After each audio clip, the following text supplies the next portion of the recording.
Welcome back, guys, to another episode of the Health Mastery Show. I'm your host, as usual, Adam MacDonald, and on today's episode I have on with me Dr. Brandon Roberts. So Brandon is a Director of Research and Education at The Strength Guys. He's also a coach there. He has a Master's in Human Performance. He has a PhD in Muscle Biology, and he's also a fellow competitive natural bodybuilder. So in today's episode, what we specifically talk about is a recent paper that he released along with his co-authors Peter Fishin, Eric Helms, and Eric Trexler. Both Erics have already been on this podcast before, and the paper is Nutritional Recommendations for Physique Athletes, which was released earlier this year. So it is an updated version from a paper that was released in 2014, and it's basically recommendations for those who want to step on stage in terms of their overall diet. So what's the best dieting strategy? How do you set up your diet? Macronutrient approaches, diet breaks, supplements, etc. In order to bring the best physique to the stage as possible. So if you do want to check that out before you actually listen to this podcast, or pause and check it out on Google, it's open access. You just type in Nutritional Recommendations for Physique Athletes. You'll get that paper and you can read through it. It's a fairly easy read. You don't need to be very scientific to read it.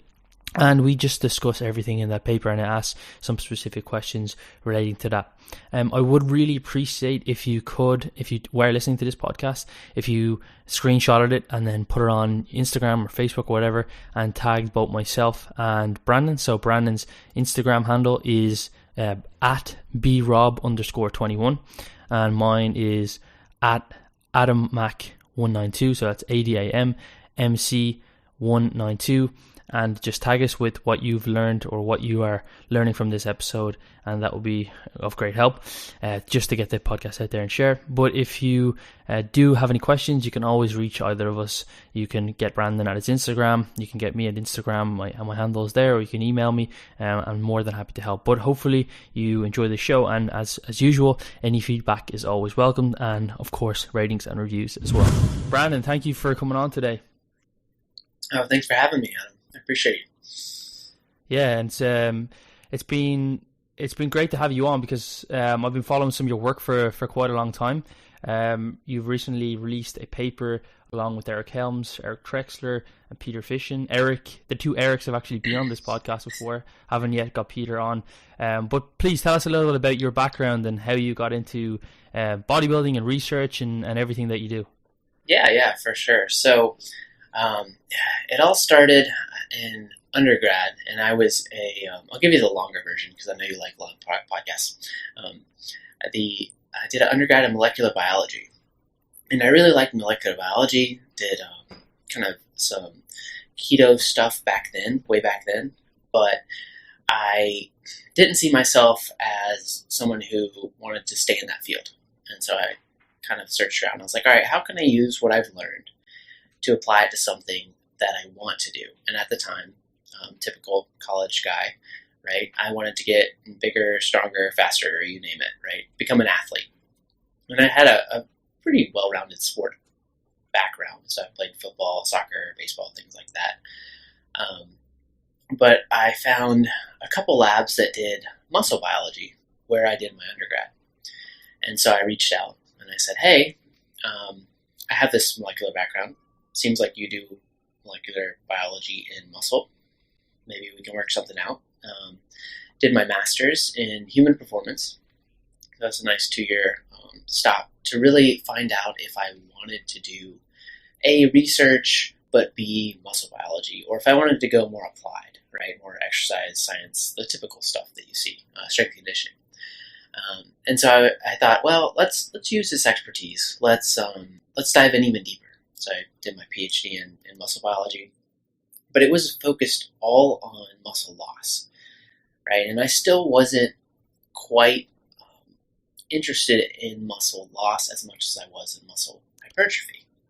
Like, it's really important from a disease perspective, from a epidemiological perspective, but that's just not where I was super interested in.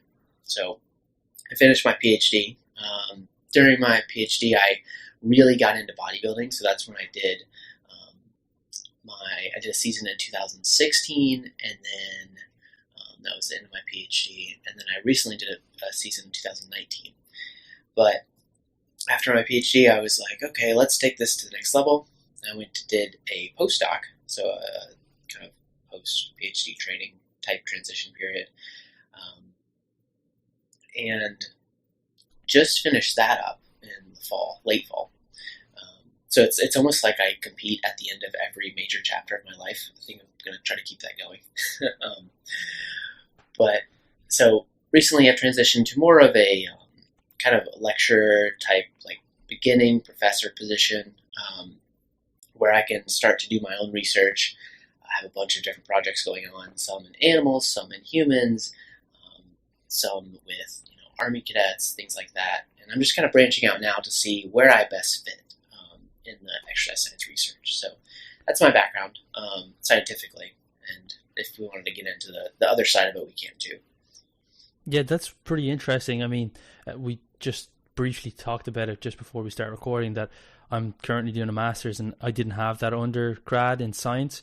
And I find that's the biggest struggle for me is like understanding, the very kind of hard sciences that are very important. And I think that's what a lot of people miss when they kind of share science. We're kind of in this information age, I guess, where a lot of people are creating content and putting out content. But do you feel that having that background really helps to translate some of the science or to better communicate that, even if it is to people who aren't necessarily from that background? I do. I think one of the things I tell students who come to me, who are in a master's or undergrad now, who want to do kind of that translational type aspect or just have a good foundation, I say, all right, go get some lab experience, because if you've ever been in a lab, just pipetting, for example, is kind of difficult to learn how to do. Much like in an applied science lab, we know how to do 1RM, but if you look at some other outcomes like ultrasound, like that takes some practice. Or you can put someone on a biodex and measure kind of isokinetic strength. So all of that takes practice, takes experience. You learn the nuances of it. So I think it's beneficial for everyone. I don't think it's required, but I think you could be better off by doing it. Yeah, and some of the work that you put out recently, I guess that's you've put out that work, or you've done that research along with some of your colleagues, because you've had this interest in bodybuilding, right? Because recommendations for physique athletes isn't something necessarily that any kind of scientist is going to put out, right? Yeah, that's correct, and that's kind of where I'm trying to go is more nutrition realm.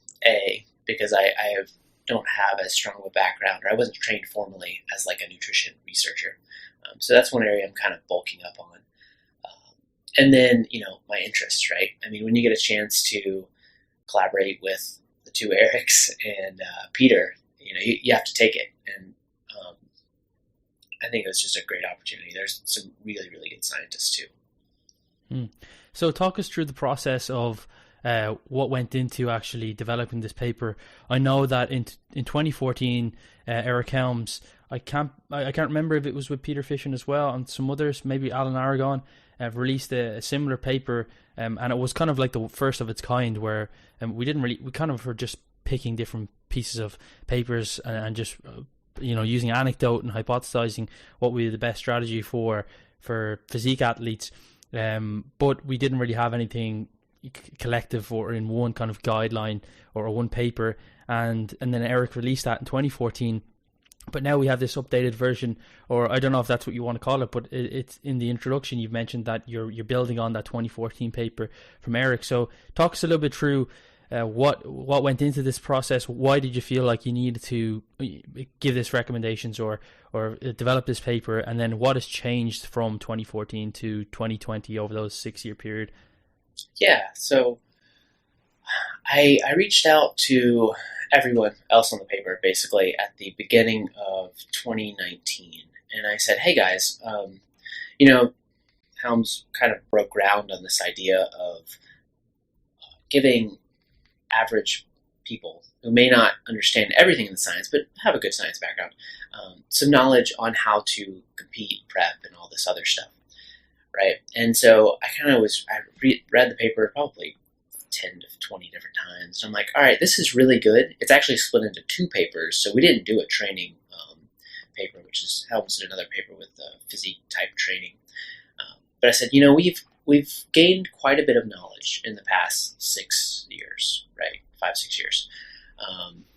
Some of that is on the protein guidelines. Some of that, not as much of that, is on the like carbohydrate guidelines. The fat intake actually I really dove into the fat recommendations because I saw what people were citing to say, low fat causes low testosterone, just the intake of low fat causes that. And I was like, I don't think that's true. And so it turns out, at least my interpretation is that it's more the low energy availability or the low calories that's causing that drop in testosterone that we see. Probably also the reduction in body fat. There was a couple different other sections that we kind of know now, like the ketogenic diet section, where I don't know if that's as relevant in terms of, we kind of know most bodybuilders aren't doing ketogenic diets, most of them. But I do have another paper coming out with Adam Cesar of SciFit.net on Physique Athletes and the ketogenic diet. So if you care a lot about keto, that'll be out eventually. And then, the meal frequency, different aspects. I think Eric Helms really wanted to have a chance to talk about the mental side, which we've learned so much on the mental side of bodybuilding. Like, anecdotally, you'd sit there and go, yeah, I've been through a couple preps. I know that it's hard. You have body dysmorphia. You have all of these issues, but nobody had really formally laid out everything clearly. So that was another thing we wanted to put in. Supplements, creatine, beta-alanine haven't changed too much. Kind of modified a few of those. But then the post-competition period was a big focus for us. It was, all right, now I've done my prep. I've done a 20-week prep, right? And now I'm super lean. How do I come out of that without kind of ruining my body, my mental state, and those types of things? So those were some of the big hitters. I think there's a lot of sex differences stuff, which is kind of like my niche, that also were apparent as new research started coming out, or just we had more information about female physique athletes. So So if we get into it, I guess, if you were, because you're a coach, right, as well, at the Strength Guys, correct me if I'm wrong, but I guess a lot of the recommendations in this paper, you're going to practically apply these to competitive athletes, whether they're bodybuilders or physique or compete bikini or whatever category it is. And when we talk about recommendations here, we're specifically talking about recommendations for people who want to get on stage, right? Going to try and be as lean and as big as possible. We're not giving recommendations here for basketball players or football players. Right. Yeah, definitely. Yeah. So when you're starting off, say, and in the context of these recommendations, this paper, when you're starting off a diet or a strategy for, say, a 30-week or 6-month prep or whatever it may be, what are the things that you would start off with? Do you start with the order of the way that they're laid out in the paper? So you first look at protein intake, and then you look at fat intake or carbohydrate intake, and how do you kind of specifically adjust those numbers? Because I know within the paper, for example, there's ranges of recommendations. Right. So I do start out with protein. I think it's the most important macronutrient for physique athletes for sure. So I start, and I kind of, if I'm intaking an athlete, I'll say, all right, how much protein are you eating? Because usually, as the paper says, bodybuilders are fine. Like they're within the ranges already. And so we might start off with, 1 gram per kilogram. Or, no, 2 grams per kilogram. Wow. 1 gram per pound. Yeah. I know you're in the US, yeah. Right. It's funny, actually, the way that I'm just wondering, just based on your experience over the years of being like a scientist, why is it that recommendations or papers are always nearly in the metric system? They're using like kilograms and grams, but then they're often developed or written by, published by US researchers and journals. I, You use it pounds. it's a formatting thing that journals make you do. So they really like to be consistent, and if you just use metric, which I think is a better system in general, it it translates easier. That's the best explanation I can give. That's fair enough, and it's pretty straightforward and simple. Yeah, yeah. Anyway, so in taking an athlete, check normal protein intake, make sure it's okay.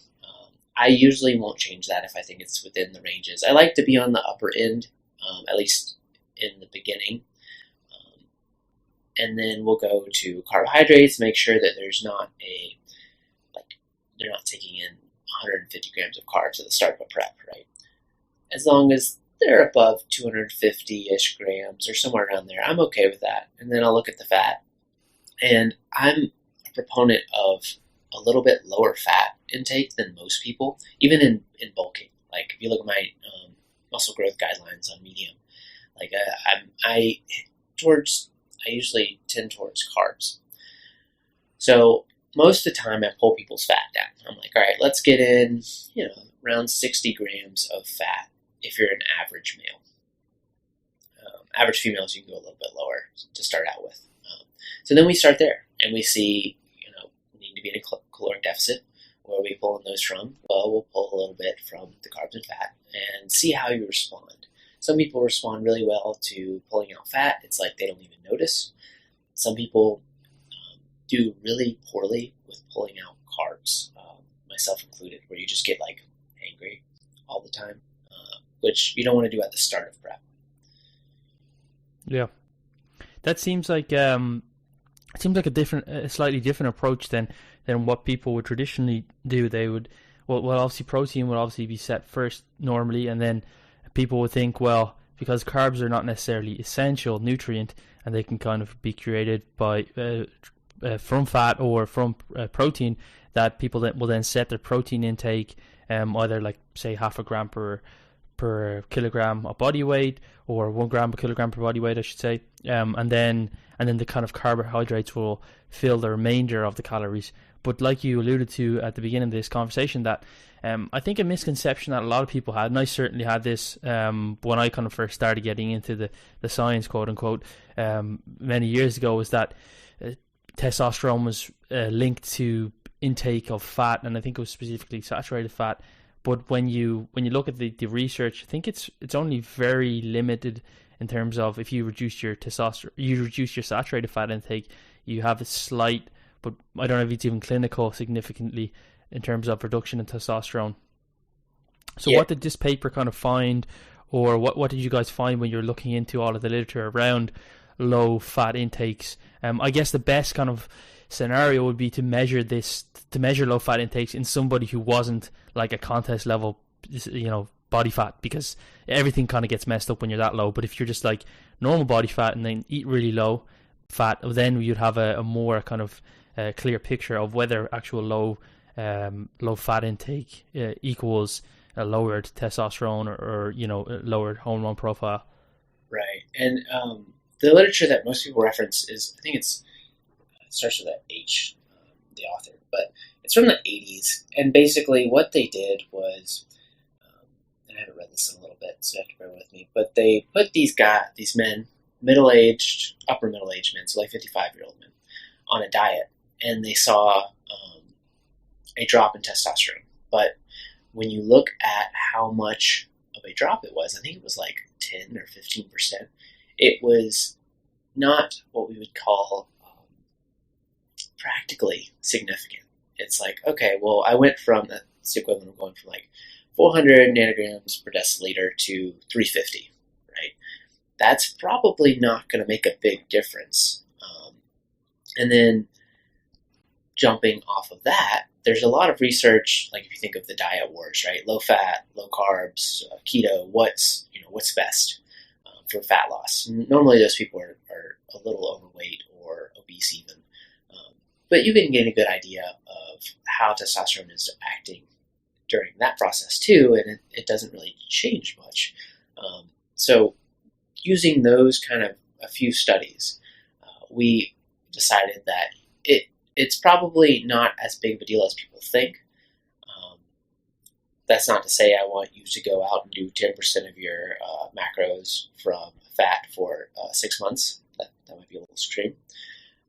But, we have some ranges to work with. And don't be scared to go to those lower ranges, because if you're going to compete at the WNBF Worlds, you're going to have to go low. Yeah, and I think, I don't want to put words in your mouth, but right, you probably set your carbohydrate intake specifically for bodybuilders because you want to maintain training performance.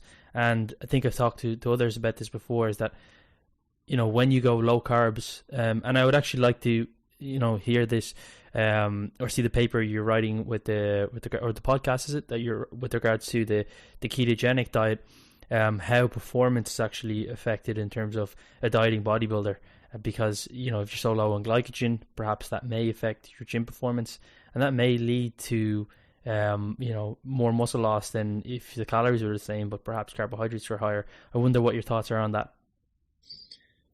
I think it would be really hard to test that from a scientific perspective. I agree with your concept, though. The concept being that we're dieting, especially towards the middle / end of prep. Our glycogen is already depleted. Now we're throwing in more cardio. We're not eating as many carbs. You get this just compounding effort. And you go to train, and glycogen replenishes very quickly. Right? It's like 24 hours. You could deplete 40 to 50% of it.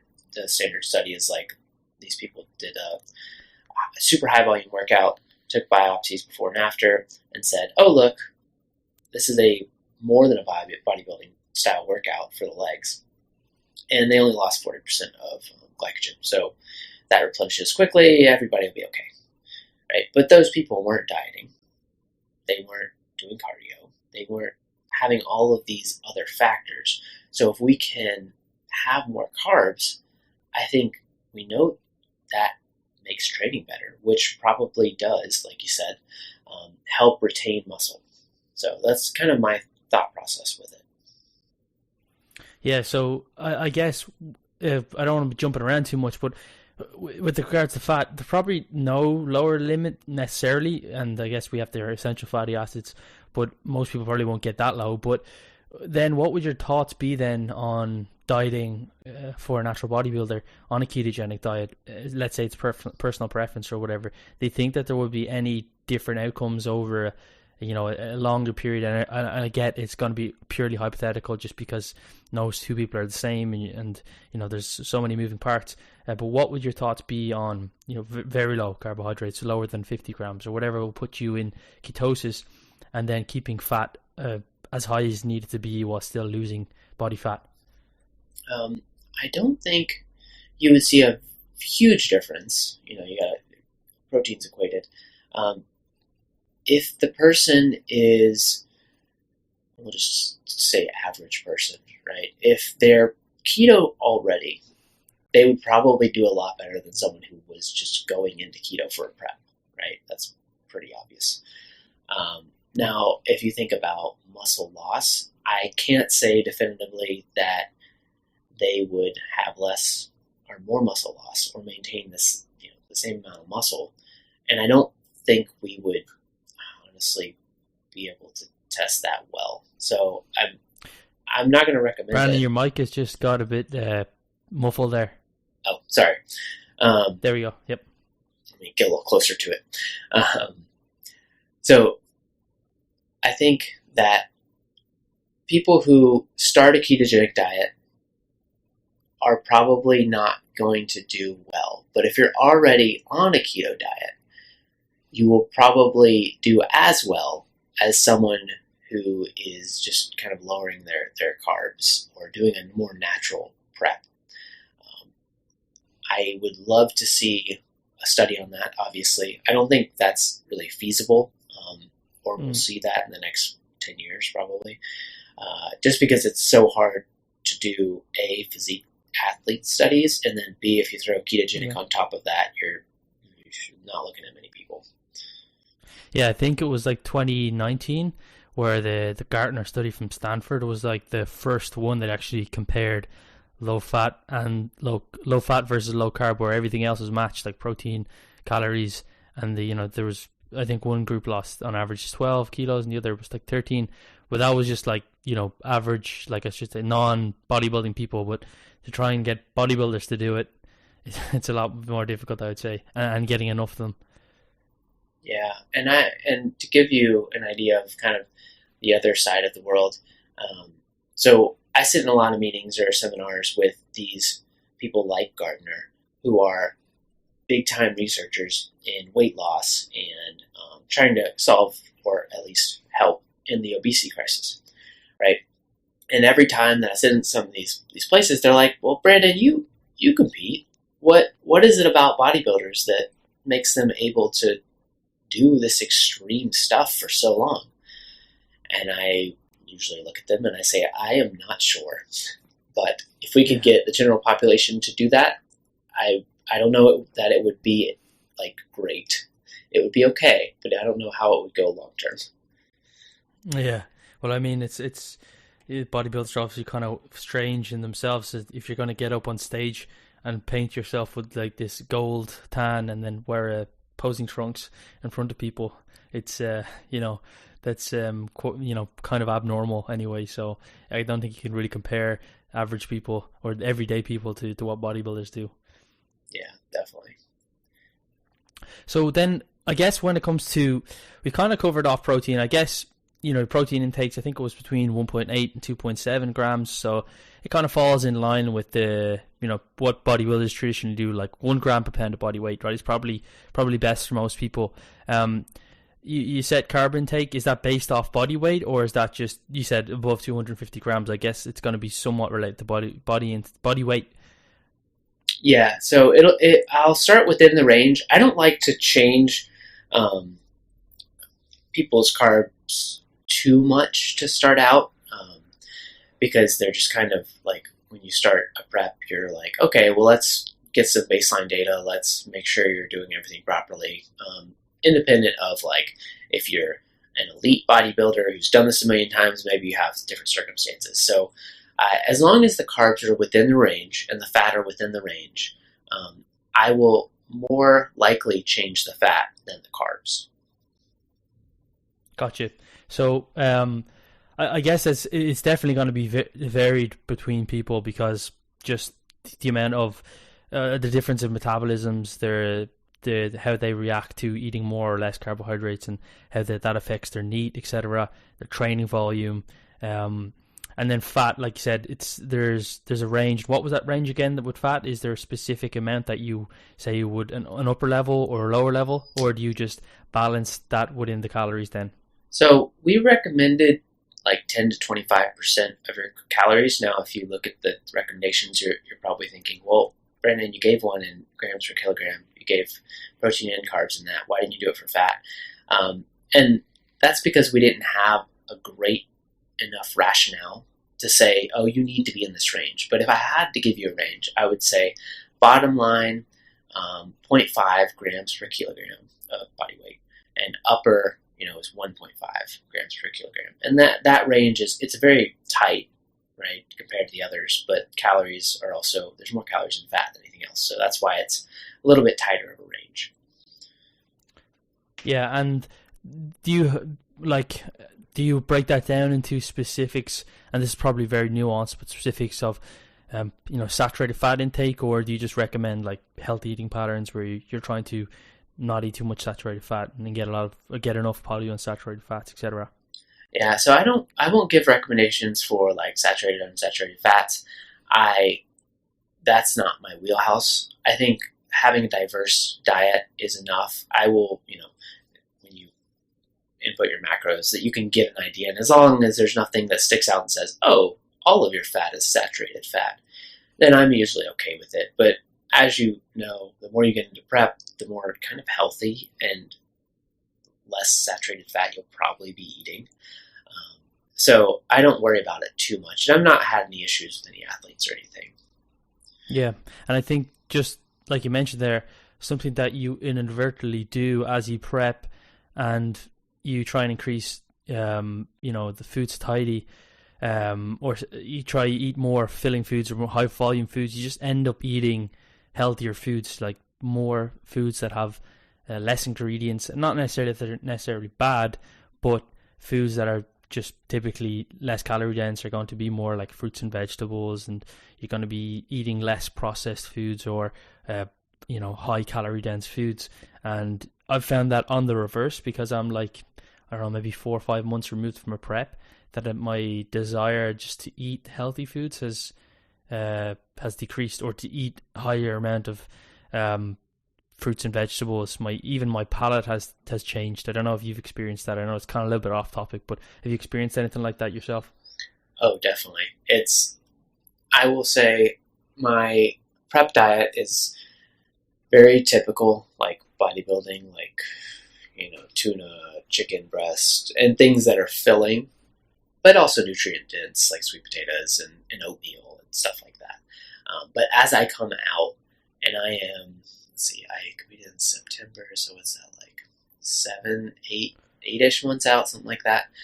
So I'm completely back to normal. And yes, I eat all kinds of different foods. I have pretty standard like breakfasts and lunches, just because they're convenient. But my dinners, yeah, I eat a lot more pizza now than I used to. So things like that. Yeah. With regards then to, say, nutrient timing, there's, I guess over the last few years, there's been like, I think when we think back to like bodybuilders back in the day that didn't really focus practices on science, or we didn't have the literature, there was quite a focus on meal timing, eating, maybe 6 or more meals a day. And then as kind of more literature came out, meal timing, I suppose, lost a bit of importance in terms of how much impact it has on overall, say, body composition. But what's your thoughts, or what do you guys recommend with regard to specific meal timing, whether that's like protein timing or peri-workout nutrition timing, or even separating your calories out throughout the day? Do you have specific recommendations or thoughts on how important that is, and what would be the best structure for somebody to do? Well, so this is an ever-evolving area, because even like in the past year, some of the intermittent fasting data has suggested that meal timing for body composition outcomes, at least, you got a lot of freedom. But if you're a physique athlete, you want to get every single ounce that you can, right? Every little percentage point, you want it. And so if we look at our recommendations and what bodybuilders kind of naturally have always done, somewhere between 4 to 6 meals a day, you probably want to get around 40 grams of protein per meal, so that you have that nice MPS response across the day. You probably want to, as you get deeper into prep, put your carbs more around your workouts, so they're used for training rather than just kind of sitting around. I really like to see in my athletes even distributions of calories, with probably like 10% more on either side of the workout, right? And so that generally gives you plenty to do and plenty to eat throughout the day. And maybe, I don't know if you've done any kind of this work yourself, but my rationale always around post-workout nutrition, or at least say pre and post-workout nutrition with regards to carbohydrates, was even though you can resynthesize glycogen, I think what you say, within 24 hours, or insulin sensitivity is increased for up to 24 hours within the muscle after training. Right. I guess that's going to be heightened directly after training, and then slowly decrease after training all the way through that, say, 24-hour period. I'm wondering what your thoughts are on, say, keeping carbohydrates close, like very close within an hour or so of training, given that even if you may not be using that muscle group again, like you mentioned earlier, not like squatting again 6 hours later or sprinting or whatever, would insulin sensitivity within the muscle be higher, closer to that workout bout? Yeah, so I think it is, and I started to dig into the insulin sensitivity literature recently. I haven't quite finished because I got sidetracked with the muscle protein synthesis literature. But I think that's probably better from a not just physiological perspective, whereas maybe it's more of those carbs are getting shuttled into the muscle, but also from a perspective of, I'm a bodybuilder. I'm going to go pose, or I'm going to go at least kind of flex in the mirror a little bit.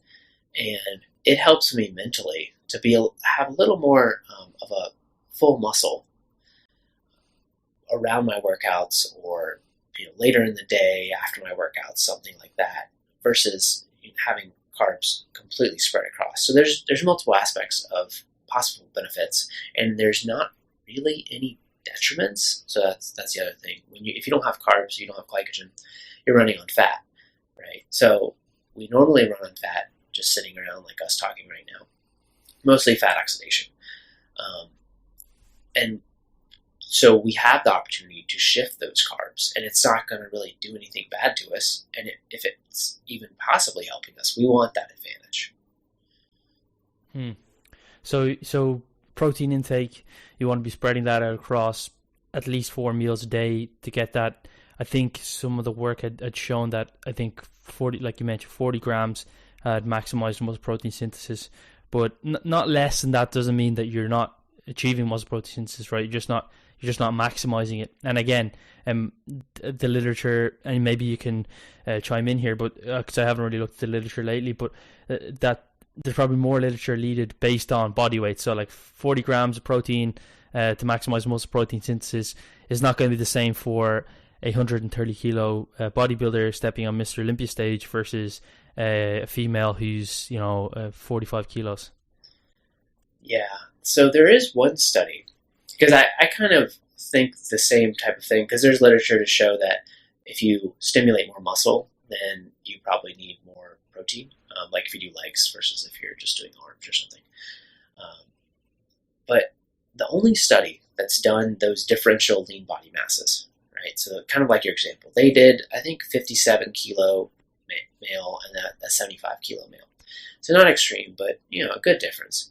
And they found that lean body mass given 20 or 40 grams of protein after a workout wasn't really different. And that's kind of surprising, but that's all we have to go off of right now. So I actually steer a little bit more away from prescribing protein through lean body mass measures. It's hard for people to get that. So I don't know that we could say for sure that larger people need more protein. That's interesting. In terms of the MPS response, yeah.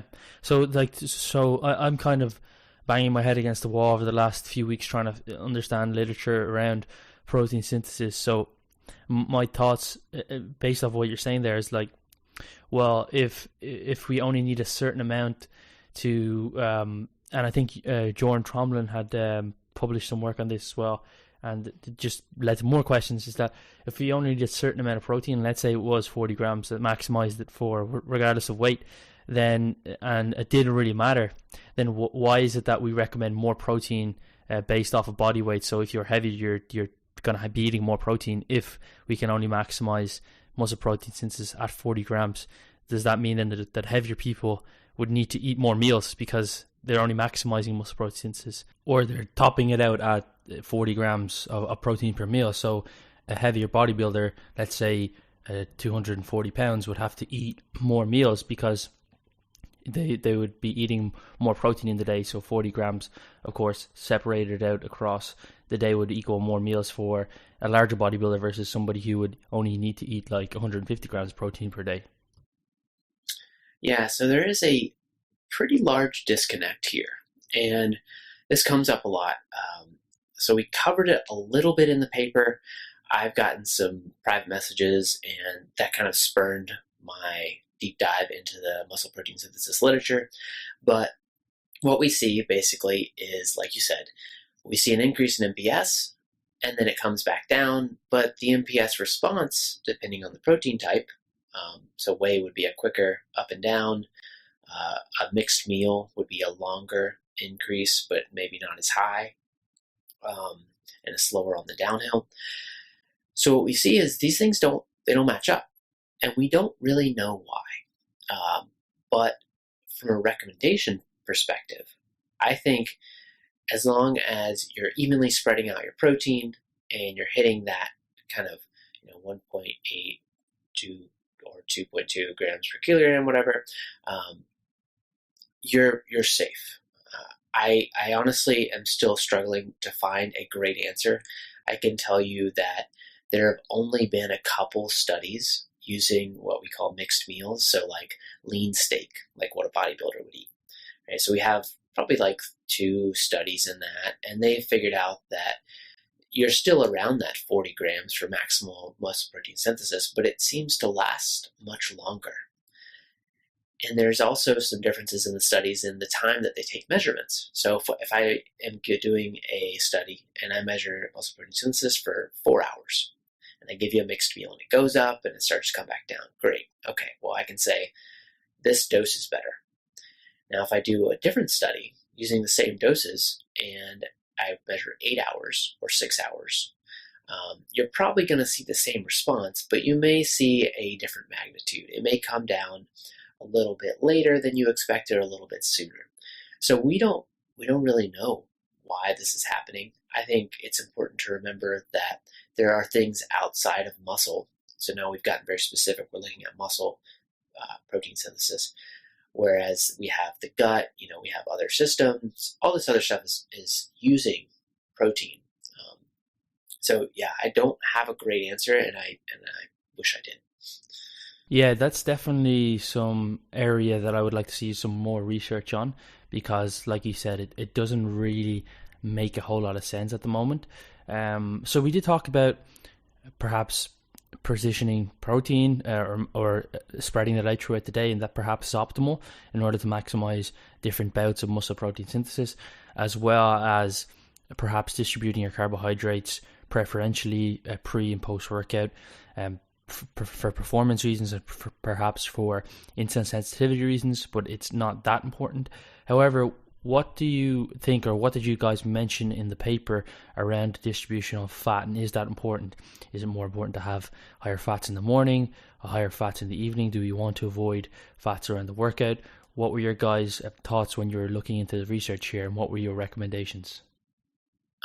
I would say that one, as far as we know, because this is the one we know the least about now, you would want to keep more evenly distributed. So those critical processes that are happening with kind of your fat intake are able to constantly be happening, right? So we know around our workouts, we need maybe a little more protein to enhance muscle protein synthesis, where there's not a whole lot going on with fat. I mean, there's a hormonal response, but nothing that we would really need to say, oh, I want 25% of my fat before or after my workout. I think it's safer to just have it spread evenly across the day, but there's very little data on that. Yeah, I think that for fat, it's probably the macronutrient that I least pay attention to in terms of distribution. The only thing that I do, or I'm cognizant of, is trying to reduce my fat intake pre-workout. If just making sure that I don't have a ton of fat pre-workout, because that can potentially upset your stomach, because it slows down the digestion of the meal that you've consumed. So that's all I really think about fat, I suppose, distribution throughout the day. Well, tell me, Brandon, about the supplements that you guys looked into. Was there any specific supplements that you looked into with regards to and perhaps improving fat loss, or supplements that we don't really tend to think of when it comes to fat loss? And what were your guys' take on that? Were you just looking at the main kind of supplements that are heavily researched, or did you look at some outliers or perhaps extra nuanced supplements that we don't typically hear of? So we really focused on the kind of heavily studied, the more evidence-based supplements. And I mean, Trexler is the supplement guru, right? Or expert or researcher. So this was his baby. And creatine, we know, works really, really well. So we were like, well, we got to have that in. Don't be scared to have creatine up to maybe like all the way through prep. Like even during peak week, like you don't have to pull it. There's no real data to suggest that you need to pull creatine out. So we wanted to put that in there and kind of cover our bases. Caffeine, obviously, I'm a caffeine junkie, but caffeine helps. And we actually, there were some, so I frequent the Reddit natural bodybuilding forum, but there was some debate on our level of caffeine. And I think it is a little bit high on the recommended kind of dosage. Kind of, we say 3 to 6 milligrams per kilogram of body weight of caffeine. 1 hour prior to exercise is our like specific recommendation.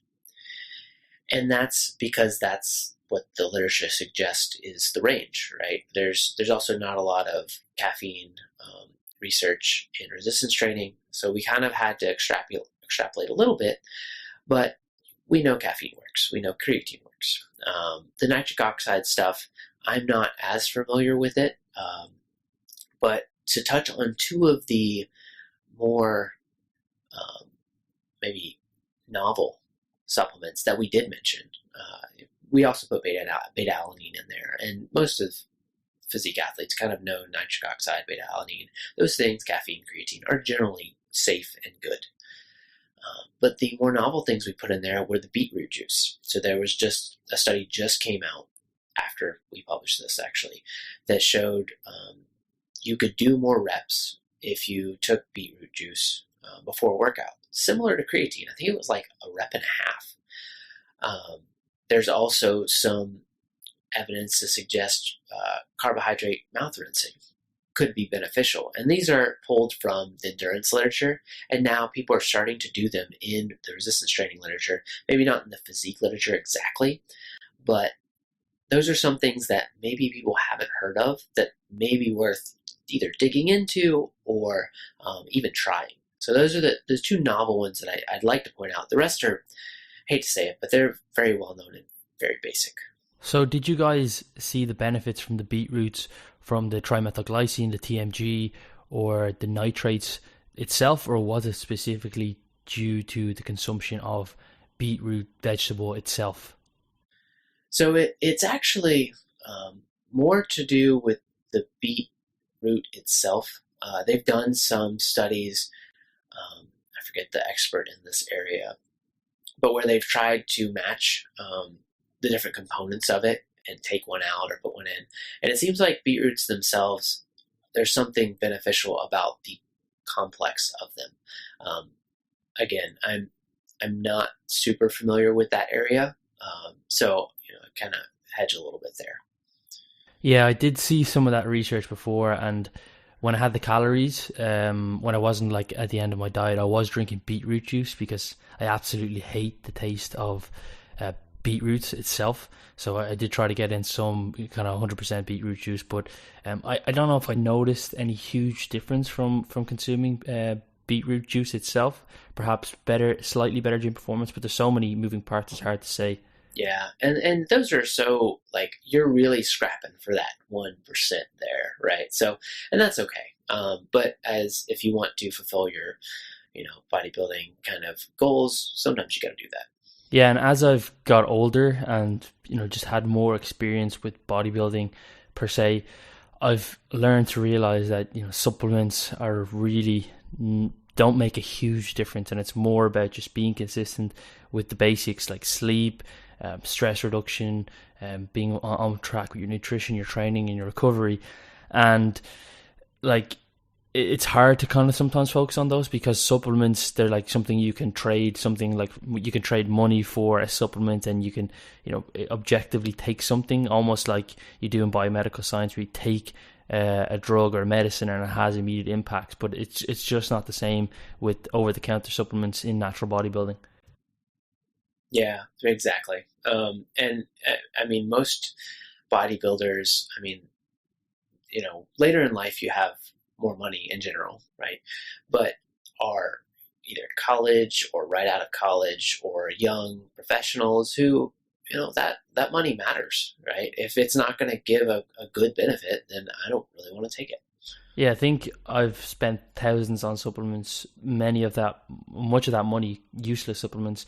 And I remember when I was younger, I used to like get the bus up to a supplement store and spend hours in the store, like waiting for the guy to be free to talk to him.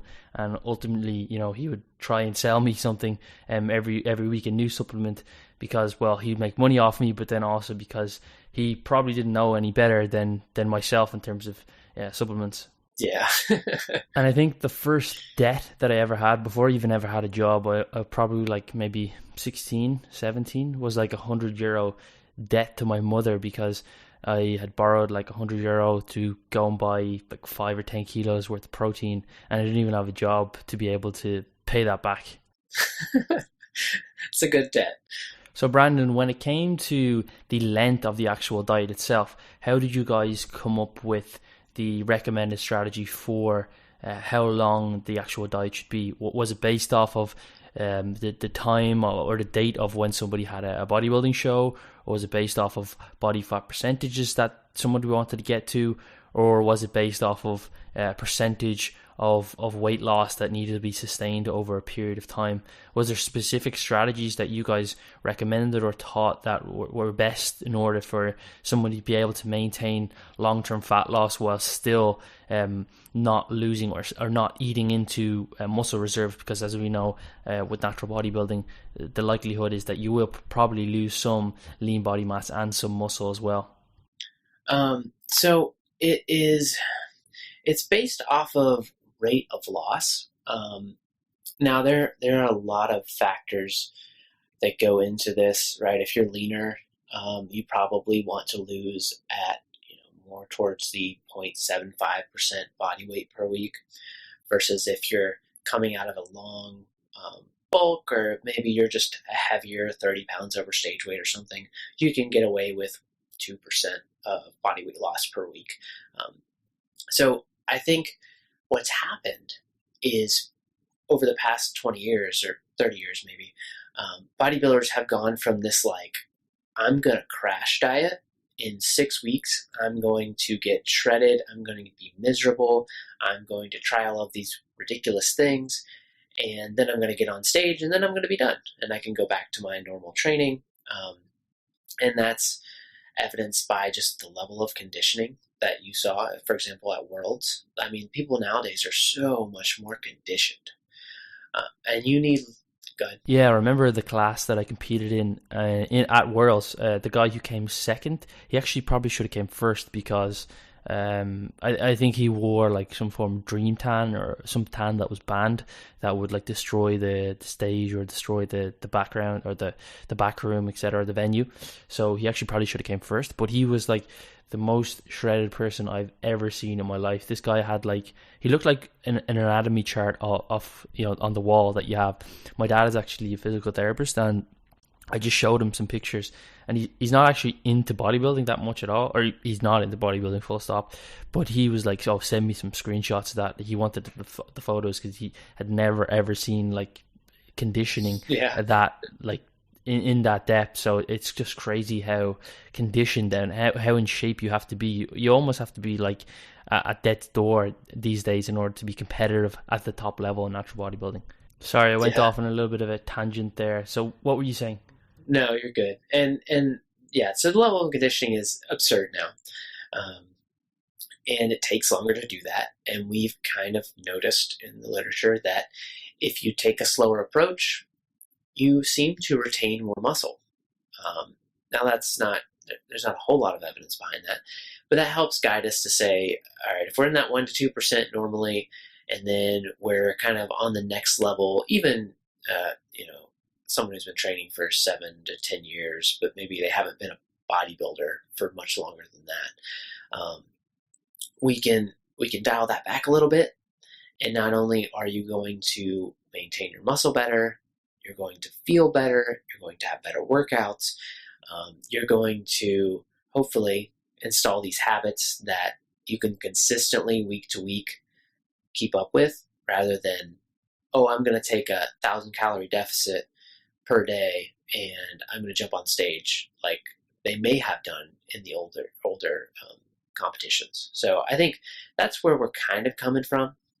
So Brandon, we touched on it a little bit at the beginning of the podcast about how you guys focused a lot more on the psychological aspects of both the bodybuilding contest prep itself, but then the post-competition period, which wasn't really an area of focus in that 2014 paper that Eric Helms had published. So this is what you guys had built on that paper. So can you talk to me a little bit about what you guys uncovered around how bodybuilding prep itself affects one psychologically, and then how perhaps the post-contest period affects somebody, and what did you guys uncover, and what kind of new evidence did you guys put out there that hadn't been previously at least looked at in depth? Yeah, so to sum it up briefly, it's draining, right? It's just mentally draining. You're in a bad place if you're truly shredded at the end of a prep. So the goal is to not take the next week and binge, right? We don't want to do that. That kind of defeats the point of being a bodybuilder. So when we're coming out of contest, we also don't want to, so we don't want to binge, and we don't want to slowly reverse diet like too much. Okay, so once you start eating, your ghrelin's already high, your hormones are all out of whack. It takes independent of how much you consume. It takes a certain amount of time just to get back to baseline, like baseline period, and that is, according to the literature, again, we don't have much, is like 6 months. So in that 6 months for me to go to normal, I can either put on 15 pounds or 20 pounds, somewhere in there, or 30 or 40 pounds sometimes if you look at the extremes. And we want to kind of just get to a good mental place where we're not food focused, right? And you hear Helms talk about this a lot, and it's just, we wanted to really lay it out how you would do that, even though when it would be funny if people saw the Google Doc that we were working on, us try to figure out, well, what's normal? Like, is it 20 pounds above stage weight? Is it 30 pounds? It kind of depends on how lean you got, where you started, all this other factors. And we're like, well, we can't really give a great number. Like, we don't want to tell people, oh, you're fine at 25 pounds over stage weight. Well, we had to kind of say, oh, you're pretty much normal by 6 months if you've been eating. Yeah, I think that is the Rossell paper that you're talking about, where they tracked a competitor, just one single competitor, 6 months before and then 6 months after his contest show. And I personally, for the first time ever in my bodybuilding kind of competitive career, didn't track anything at all coming out of my last show, which was November 18th or so. So I'm about like four or 5 months removed at the moment, and I found that as a really helpful part of the recovery process. Like, as I've got older, I've really began to care less about what other people, other than the judges of the bodybuilding show themselves, think about my physique. So I don't really tie my emotions or self-worth too much into that. So I just really, my goal was to just like, let's get recovered as much as possible, as fast as possible, so that I can get into improving, build any kind of lost muscle that I had lost throughout the prep, and then get back into progressing so that I can get back on stage and compete, but with a better physique in a few years' time. So I didn't track anything. I literally just ate what I wanted, but ate smart. I didn't want to eat like thousands of calories every single day, albeit for the first week or two I probably did. But within like a month, or perhaps even less, I had like no food focus whatsoever. So I wasn't thinking about food.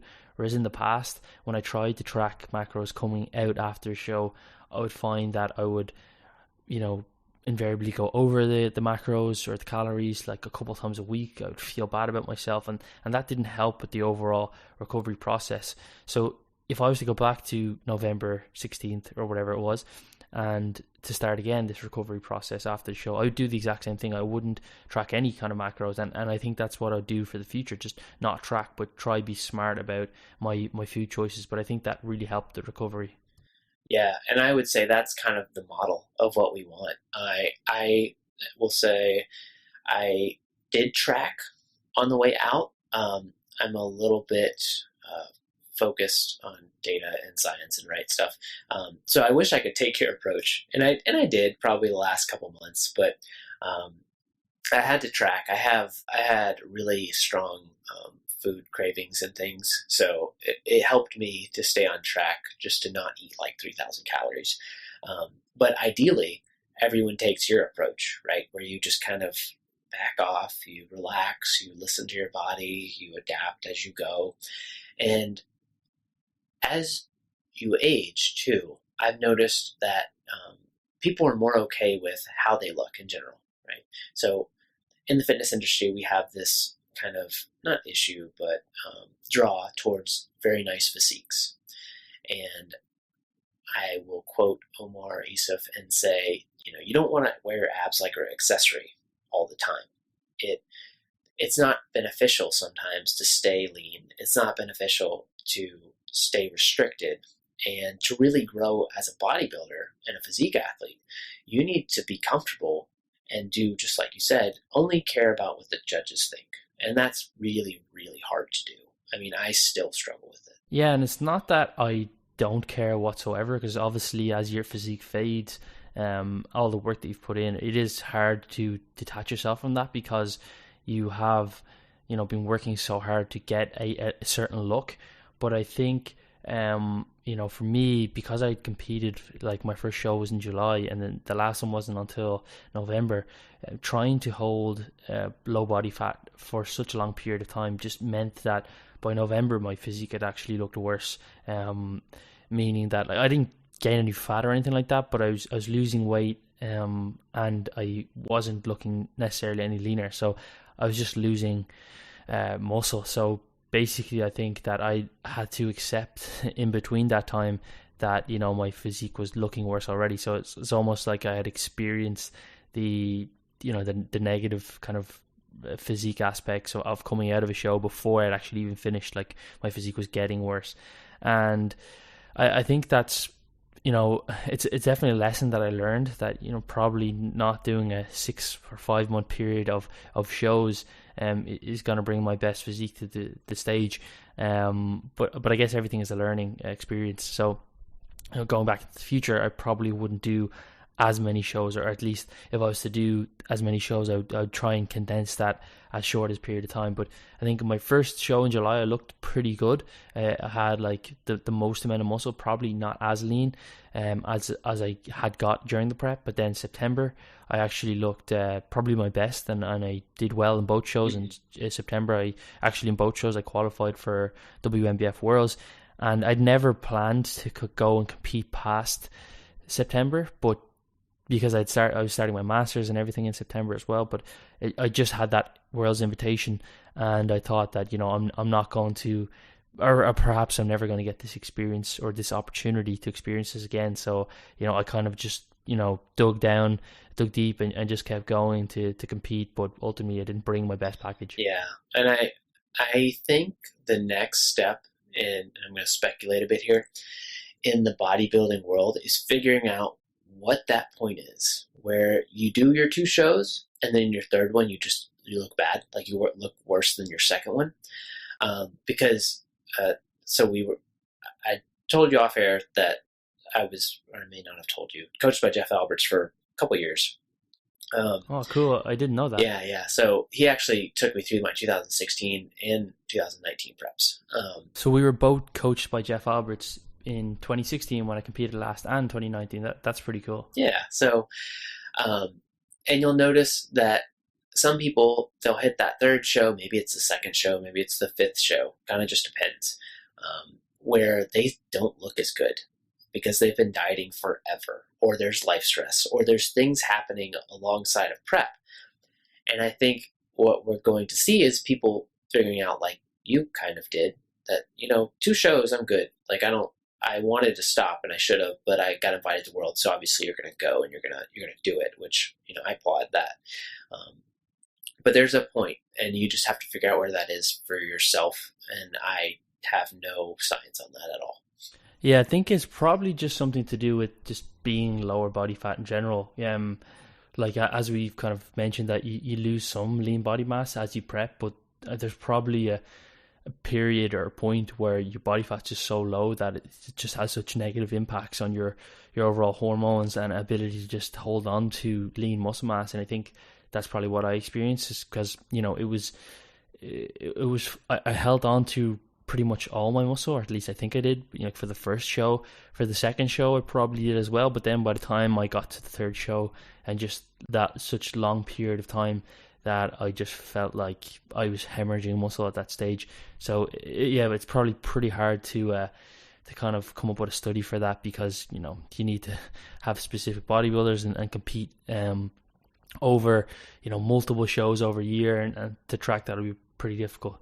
But I had Chris Barakat on in a previous show. Do you know Chris? Yeah, I know Chris. Yeah, so I think we spoke about this a little bit as well, because he was actually at the shows that I competed at. He was at the July show and the November show, both in the US, and he kind of made a good point that, you know, when you're dieting down, you start to see like new progress every day, every week, and you get this kind of motivation to keep pushing. But when you get to like show condition shape, there's a point where, like, you know, you're just holding that, and you're not getting any better because you're already in that shape. So it's hard to kind of motivate yourself to go in and push hard, and to keep, you know, going in, doing heavy squats, heavy deadlifts, heavy lifting in general. And I think that probably plays a part in some of the muscle loss as well, just not having that, you know, intrinsic motivation anymore to keep training, because you're not necessarily seeing any new progress. But a final question for you, Brandon, before we wrap up. I know that your area of expertise is a lot around, or I think you're doing some work on the changes at a molecular level for training specifically. So I wanted to kind of get your opinion on cardio for exercise or for contest prep. And I know you didn't touch on this within the paper, and you mentioned that Eric had done another paper specifically for training. But with regards to cardio for contest prep, do you feel like there's certain types of cardio that one should probably avoid for the sake of interference? Like, does high intensity cardio affect the interference effect, or have a greater interference effect, or there's lower intensity, or there's moderate intensity cardio? So what's your overall thoughts on that? And I think I might have read something recently by you put out there around cardio for fat loss, specifically for minimizing, say, you know, the interference effect, and the interference effect being, you know, affecting muscles at a molecular level. Yeah, so I think it is not in a peer-reviewed article, but I did a series, or more like 2 or 3 articles, with Cody Hahn, who does some really good work. And it's up on Stronger by Science. It's a little bit older now. I think that was like a year or 2 ago. And we focused on powerlifters, but I think the same type of thing can be applied to a physique athlete. And that is, if you want to make sure, so the interference effect is very, very small. It may be larger in like a physique athlete, much like it is probably in a powerlifter. But if you want to just be safe, you would separate your cardio from your resistance training as much as you can. Preferably do it on off days, or do it like in the morning if you train in the evening, or vice versa, right? So you want to just kind of spread those out as much as you can. And that's kind of the basics of it from a practical sense. The more molecular side is, you know, we want to elevate mTOR or activate mTOR. That's what resistance training does, right? Now, cardio activates AMPK, and for simplicity's sake, they don't really like each other. So they interfere, and AMPK generally wins. And it's also elevated longer. So that's the rationale behind, like, separate them as much as you can. So if there is a benefit to activating mTOR, you get the full benefit. And then, you know, if there's some benefit to cardio, which obviously there is, you kind of mitigate that interference effect. So do you think that there's a specific type of cardio that is perhaps better or has less interference effect? I know that high intensity cardio around the time of like Lane Norton, when I started following him, was really big, and one of the reasons for that was because it had less interference effect than, say, traditional kind of aerobic lower intensity cardio. Right. So there was a fascination with HIIT a couple years ago during preps. In the physique world, there's just this big fascination with HIIT because it seemed to not interfere as much. And that is true.